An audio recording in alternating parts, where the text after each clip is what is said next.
আচ্ছা, একটা কথা বলুন তো, প্রতিটা মেয়েকে প্রায় একটা কথা শুনতে হয় যে বিয়ের পর তাদের আসল বাড়ি হচ্ছে তার শ্বশুর বাড়ি, এবং তার বাপের বাড়ির তখন সে অতিথি। মানে শ্বশুর বাড়িতেই এবার থেকে তাকে থাকতে হবে, শ্বশুর বাড়ির সব সুখ দুঃখে তাকে থাকতে হবে, কারণ সেটাই তার আসল বাড়ি, সেই বাড়িটাকে তাকে গুছিয়ে নিতে হবে, নিজের করে নিতে হবে। আর বাপের বাড়িতে সে শুধু অতিথি হয়ে থাকবে। এ কথাটা কেন? আজকে একটা মেয়ে ছোটোর থেকে, এখন তো মেয়েরা বিয়ে করে প্রায় 30ও হয়ে যায়, অনেকের বিয়ে করে, বা ধরলাম 20 বছর 25 বছর বিয়ে করেছে কেউ। তো 20টা বছর 25টা বছর তারা যে বাড়িতে জন্ম হয়েছে, যেখানে বড় হয়েছে, যারা তাদেরকে মানুষ করেছেন, তাদেরকে ছেড়ে হঠাৎ করে একটা নতুন পরিবারে গিয়ে সেই নতুন পরিবারটা তার বাড়ি হবে। ঠিক আছে, সেটাও হয়, অবশ্যই হতে পারে, নতুন পরিবার কেন বাড়ি হবে না? সেই একটা নতুন পরিবারকে আপন করে নেওয়াটাই তো বড় কথা। অবশ্যই তাই সেই পরিবারকে আপন করে নেওয়া উচিত। তবে সেটা কি একতরফাই হওয়া উচিত? মানে শ্বশুরবাড়ির লোক বা অপর পক্ষের লোক, তারা কি সেটা আপন করবেন না? মানে তারা মেয়ের বাড়ি বা মেয়েকে বা মেয়ের বাড়ির লোকজনকে মনে করছেন যে মানে কোনো এলিয়েন, কোনো বাইরে থেকে আসা অন্য কেউ। তারা তাদের পরিবারের কেউ না, বা মেয়ে এসছে, মেয়েকে আসতে হবে তাই এসছে, মেয়ে বিয়ে করে আসতে হবে, মেয়ে অসহায় তাই বিয়ে করে চলে এসছে আমাদের বাড়িতে, আমরা তাকে ভালো রেখেছি, খাওয়াচ্ছি দাওয়াচ্ছি, ভালো রেখেছি, ভালো বাড়িতে রেখেছি, ভালো খাওয়াচ্ছি, ভালো পড়াচ্ছি, তাই জন্য তাকে আমাদের কাছে মাথা নত হয়ে থাকতে হবে। এবং শ্বশুরবাড়ির লোক এটা ডিসাইড করবেন যে বিয়ের পর তুমি তোমার মা বাবার কাছে যেতে পারবে না, তুমি তোমার মা বাবার সাথে অত দেখা করতে পারবে না, তুমি তোমার মা বাবার বাড়িতে গিয়ে আড্ডা দিচ্ছ, সেটা শুনতে হবে।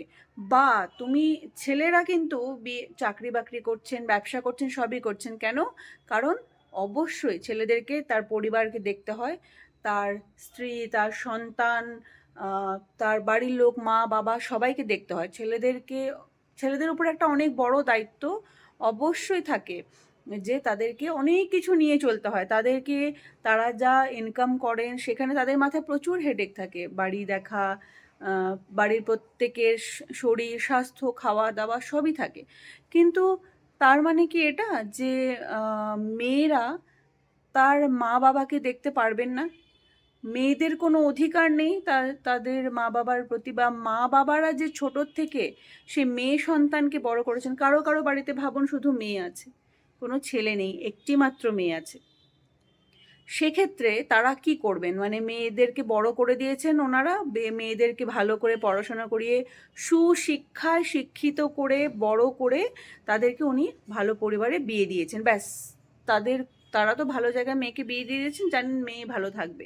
কিন্তু মেয়ের কি কোনো কর্তব্য নেই? তাদের মা বাবার প্রতি কি কোনো রকম কর্তব্য নেই? যে ছোটোর থেকে যে মা বাবা এত কষ্ট করে নিজের পেট কেটে, নিজে না খেয়ে তার সন্তানকে ভালো পড়িয়ে ভালোভাবে মানুষ করে আজকে এত বড় করেছেন, তাদেরকে এই যোগ্য করেছেন যে তাদের মেয়ে যাতে সমাজে ভালোভাবে চলতে পারে, তাদের মেয়ে যাতে শ্বশুরবাড়ির প্রত্যেককে ভালোভাবে নিয়ে মানিয়ে নিয়ে চলতে পারেন, সে যোগ্য করেছেন, তারপরে তাদের কোনো অধিকার নেই। মানে মেয়েকে তারা বড় করেছেন শুধুমাত্র শ্বশুরবাড়ির হয়ে থাকার জন্য, মেয়েকে তারা বড় করেছেন শুধুমাত্র শ্বশুরবাড়ির কথা শোনার জন্য, তাদের হয়ে থাকার জন্য।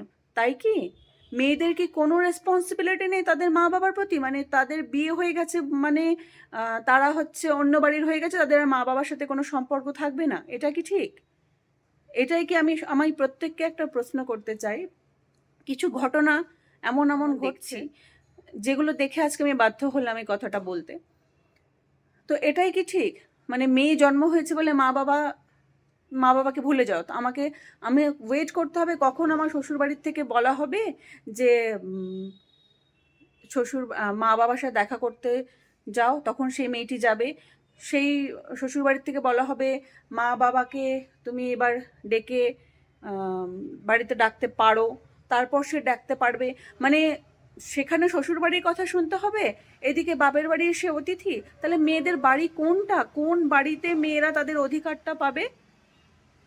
ছোট থেকে তো শুনে এসছে শ্বশুরবাড়ি তোমার বাড়ি, এবার শ্বশুরবাড়িতে এমন ট্রিট করা হচ্ছে যে না এখানে তো তোমার বাড়ি বলতে এখানে তো আমাদের কথা শুনে তোমাকে চলতে হবে, তুমি তো নিজের ইচ্ছে মতো করতে পারবে না। তাহলে তাহলে মেয়েরা কি করবে? তাহলে মেয়েরা কোথায় যাবে, কি করবে? তাহলে সেক্ষেত্রেও আবার মেয়েদেরকে ইনকাম করতে দেওয়া হবে না। মেয়েরা যদি ইনকাম করে নিজের জন্য একটা বাড়ি করতে চায়, সেটাও করতে দেওয়া যাবে না। না না, তুমি তো ইনকাম করতে পারবে না, তোমার তো কোনো তাহলে মেয়েরা ইনকামও করতে পারবে না, অথচ শ্বশুর বাড়িকে নিজের বাড়ি বলতে পারবে না, অথচ তার বাবার বাড়ি হয়ে যায়, তার বাবার বাড়ির সে অতিথি হয়ে যাবে। তাহলে মেয়েরা করবেটা কি? মেয়েদেরকে আজকে আজকে প্রথম থেকে শুনে এসছি মেয়ে মানে অ্যাডজাস্ট, মেয়ে মানে মানে মেয়েরা যদি এবার কাজও করে না বাইরে, তোমাকে সব সামলে কাজ করতে হবে। ছেলেরা বাইরে কাজ করছে তো ছেলেদেরকে তুমি মেয়ে, তোমাকে সব কিছু রেডি করে দিতে হবে, তারপর সে কাজ করতে যাবে, সেটা ঠিক আছে। কিন্তু মেয়েরা যদি কাজ করছে বাইরে, তোমাকে সেই সাপোর্টটা করা হবে না। কেন করা হবে? তুমি তোমারটা নিজে সব করে নিয়ে তারপরে যাবে। ও তার উপরে তো কথা শোনানোর কথা তো আমি ছেড়েই দিলাম, প্রচুর কথা তাদেরকে শুনতে হয়। বাড়ির থেকে কিছু শিখিয়ে পাঠায়নি, বাড়ির থেকে কিছু বলে পাঠায়নি, বাড়ির থেকে কিছু এই করে পাঠায়নি। আরে যে মা বাবা নিজের নিজের হাতে নিজের সন্তানকে তৈরি করে সেই সন্তানকে দিয়ে দিলেন, ছোটোর থেকে নিজের পেট কেটে যে সন্তানকে এত বড় করলেন, সেই সেই সন্তানের হাত থেকে আমি সেই সন্তান কাজ করবে, তার কামাই খাবো, সেই আশাটুকু না রেখে যে মা বাবা দিয়ে দিলেন, তার মেয়েকে বিদায় দিয়ে দিলেন, তার মেয়েকে শ্বশুরবাড়ি পাঠিয়ে দিলেন, সেই মেয়ে মা বাবার হবে না? সেই মেয়েকে আবার এত কথা শুনতে হবে? আমি ভীষণ অবাক হই আমাদের সমাজের কিছু নিয়ম কানুন দেখে এসছি। আগেকার দিনে এগুলো হতো, আগেকার দিনে দেখেছি সেটা হতো, এখনো এই যুগেও সেটা হয়। এই সমাজে এখন দাঁড়িয়েও এগুলো এগুলো হচ্ছে, ভাবা যায়? যে যে মা বাবা মেয়েকে বা সন্তানকে মানুষ করলেন, এত বড় করলেন, সেই মা বাবার সাথে দেখা করার জন্য, সেই মা বাবার পাশে দাঁড়ানোর জন্য তাকে শ্বশুরবাড়ির থেকে শুনতে হবে যে আমি তোমার পাশে দাঁড়াবো কি না। তারা ডিসাইড করে দেবেন যে মা বাবার পাশে আমি দাঁড়াবো কি না। মানে এখনো এগুলো চলে, আমি জাস্ট অবাক হয়ে যাই যে এখনো এই যুগ আছে। যে এটা ঠিক যে পুরুষরা মায়ের জন্য করতে পারেন, মা বাবার জন্য করতে পারেন, কিন্তু মহিলারা করতে পারেন না। কেন? এত ছোট করে তাদেরকে দেখা হয়। অকথ্য, তার উপরে তো আছে মহিলাদের প্রতি বিভিন্ন রকম অকথ্য ভাষায় গালিগালাজ, অকথ্য লোকের সামনে তাদেরকে ইনসাল্ট করা, এগুলো তো আছেই।